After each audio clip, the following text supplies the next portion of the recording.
Today we're talking cruise ships, and I'm not talking about buying a cruise ship, although you might be able to get a pretty good deal on a used cruise ship here in 2021. Let's talk about the actual top 3 companies in the cruise ship industry, and then we're going to also identify the number one company that I'm looking at right now to invest here in 2021. We're going to talk about some of the headwinds to come, some red flags, some things to watch out for, and we'll also talk about the potential, the good, the things that could really help my portfolio grow here in 2021. Going to talk about it right here in this video, so stay tuned.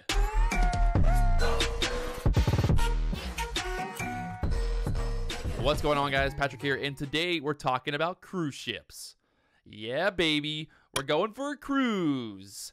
There's 3 major cruise ship companies that we talk about a lot in the stock market world. You got Royal Caribbean, you've got Carnival, and then you've got NCLH, Norwegian Cruise Lines Holdings. Now, if you look at the chart for these 3 companies, they're going to look very similar. Recently, the cruise ship industry took a little bit of a hit because people were hoping that they were going to reopen and be able to start cruising sooner here in 2021, but they ended up having to push their sale date. So into May being the potential here. But I'm going to say that it's probably going to be closer to June, maybe July from here. So obviously the big question now is, will the cruise line stocks recover here in 2021? We've seen the airlines starting to get business again. We've seen other travel industry, hotels, car rentals, and things like that starting to boom. People want to travel, and it's not that I don't think people want to go and get on a cruise ship today. Like, I think a lot of people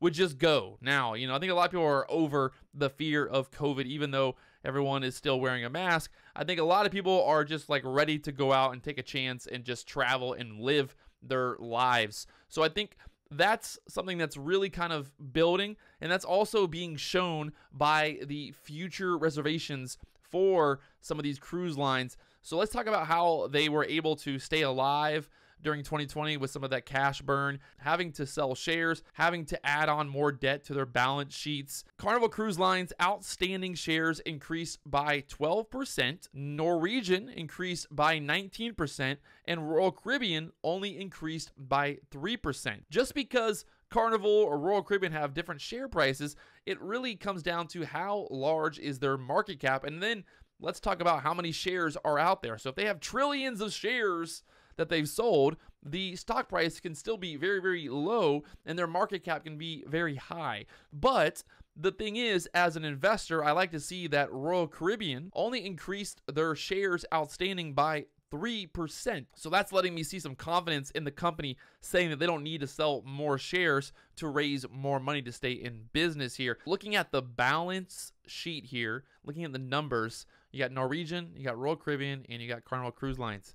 Norwegian has $3.3 billion on hand. Royal Caribbean has $3.6 billion, and Carnival Cruise Lines has $9.5 billion. Now, if you look at the debt, this is where it's important to look at. Norwegian has a $12 billion total debt right now, and Royal Caribbean with $20 billion, and then Carnival Cruise Lines with $28 billion. But if you look at Norwegian, their total debt to equity is 275%. So although they have the smallest amount of debt, they have the largest actual percentage of total debt to equity.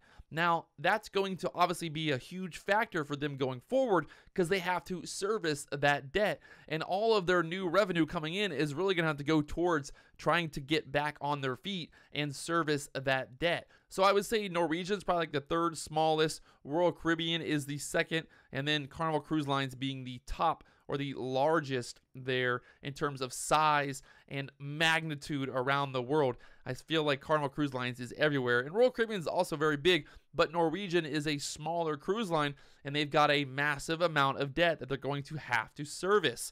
If you look also at their long-term debt versus total capital, Carnival Cruise Lines has a 47% total capital versus long-term debt compared to Norwegian at 72% and then Royal Caribbean at 64%. So if you don't know what these numbers mean, Basically, the more debt, the less money, the better chance that the company can't stay in business long term. I'm not going to say that they're going to go out of business tomorrow, but obviously Norwegian Cruise Lines is going to have to service that debt moving forward from here, and that's going to be a big chip on their shoulder there. But let's talk about some of the good things in general for the travel industry. Obviously, the vaccination programs around the world are really taking off. You see all over America people getting vaccinated. And the thing is, for a lot of these cruise ship companies like Royal Caribbean and Carnival Cruise Lines, they have different businesses or different ships around the world based on different countries. So let's say like America says, hey, it's okay. Royal Caribbean, you can get back to serving people as long as you have a safety protocol. So one of those safety protocols could be that anyone that goes on a cruise line has to be vaccinated, that people have to get checked beforehand, rapid testing. There's ways that they can set up the cruises, set up the trips so that they can minimize a lot of possibilities. Now, obviously, any type of outbreak or any type of problem moving forward is only going to really hurt the business. But like I said, you got vaccines and you got herd immunity going around as well, with a lot of people just getting to the point where they're like ready to just get back out there and live their lives. They're just ready to go. So those are all really good things. We've seen the bookings as well going through the roof for all three companies. People are showing interest. They're showing that they want to travel and they're not scared. They want to get on a big boat with a bunch of people and they want to get drunk and they want to eat food and all that fun stuff. So there's a huge demand to travel. There's a huge demand for cruise ships.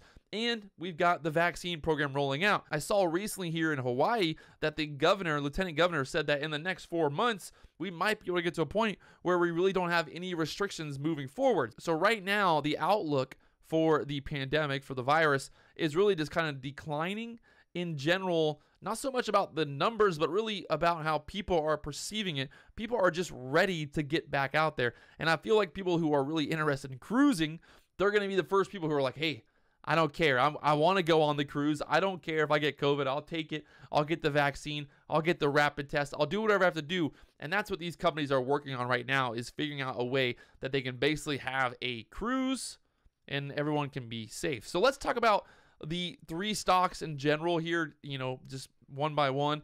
If you look at Carnival Cruise Lines, we talked about the debt. We talked about their money. They are the largest of the three cruise ship operators. Carnival obviously is well positioned to ride out the rest of the storm here, the pandemic. Their size, their financial strength relative to their competitors at this point is obviously going to give them an advantage to recover. Depending on the country that they're servicing, depending on the different ports, they might be able to get back to business quicker if a certain country says, hey, cruise ships are allowed to start going back and forth. So we will see what happens from there. So the next one would be Royal Caribbean, and I think Royal Caribbean RCL is my favorite of the three.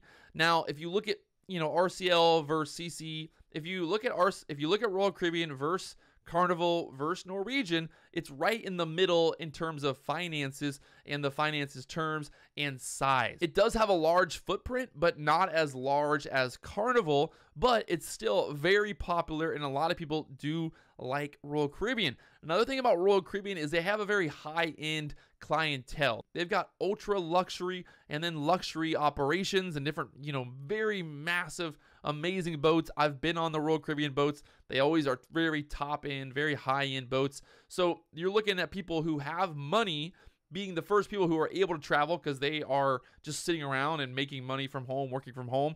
They haven't, really taken a huge hit from the pandemic and everything being shut down. So there's obviously a middle class and then a luxury class in terms of cruising and travel. And that luxury class is going to be the first one to sell out because everybody who's got money is going to be game on. I want to go on a cruise.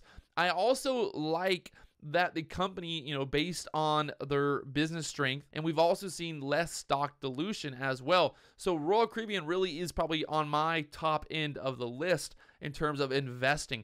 Like I said, Carnival Cruise Lines, they're going to be doing good, kind of the same way, but Norwegian is a different beast. Norwegian has a lot more headwind, a lot more things going against it compared to the other two. Now, first off, I would say that Norwegian is the smallest of the three and financially the weakest of the three. Norwegian has a massive amount of debt to service. They've got a smaller footprint. and they really have to kind of figure out what they're going to do. They do have some larger boats that they've paid for that are coming like in 2026 or 2024, I believe. But is that going to be enough to keep people interested in Norwegian if Royal Caribbean and Carnival really start to take off? That's one thing to think about. Now, at the end of the day, when you look at these stocks and you look at the price action, they're very similar. And like I said earlier, it really doesn't matter on share price. You know, if Royal Caribbean's $100, if Carnival's $30, the share price doesn't matter as much as we're looking at the market cap and the overall fundamentals here. Because like I said earlier, if there's 500 billion shares of Carnival, but there's only 100 million shares of Royal Caribbean, the Royal Caribbean share price can be much higher, even though, you know, based on market cap, Carnival Cruise Lines can be a larger market cap. So we're really just looking for opportunity in general. Of those three stocks, I don't think there's really one that's going to be a major loser other than Norwegian probably not having the best earnings moving forward because they have all that debt to service. So really for me, I'm looking focused mostly on Royal Caribbean as my number one, and then Carnival Cruise Lines is kind of that behemoth of a giant cruise ship stock company that really just has that massive footprint around the world. So that's the top three to really take a look at. And like I said, I've ranked them basically Royal Caribbean for me being the best. As a buy for me, I still think there's potential with the other ones, but I like Royal Caribbean because they had less stock dilution. They've got a really kind of higher end luxury service. They've got the bigger, badder boats, and it really is interesting to see kind of their marketing and things like that moving forward. And like I said earlier, there's already been a huge uptick in future reservations. So people want to cruise. There is a demand. The industry is lagging right now in the market. We've had some insane moves in the tech market. We've had the airline stocks and, you know, rental cars and all these companies start to get back to business, while the cruise ships have been just sitting there waiting and waiting to get back to business. So at the end of the day, as soon as it's game on, as soon as they're ready to run, as soon as they're ready to take off, the stock price is going to reflect that. And once revenue starts coming in, once they can start making money again, we're going to see a big move in the share prices of these stocks. So I wouldn't wait around till the end of the year to find out if they're going to get back to business. I would look for opportunities along the way. But like I said earlier, I don't really see a potential lockdown happening again because we already have tons and tons of vaccinations rolling out worldwide. And we've got a lot of people who are just ready to get back out there and travel. So there it is, the top three cruise ship companies that we're looking at right now. Royal Caribbean being my favorite. Let me know what you guys think down in the comments below. I will talk to you guys later on.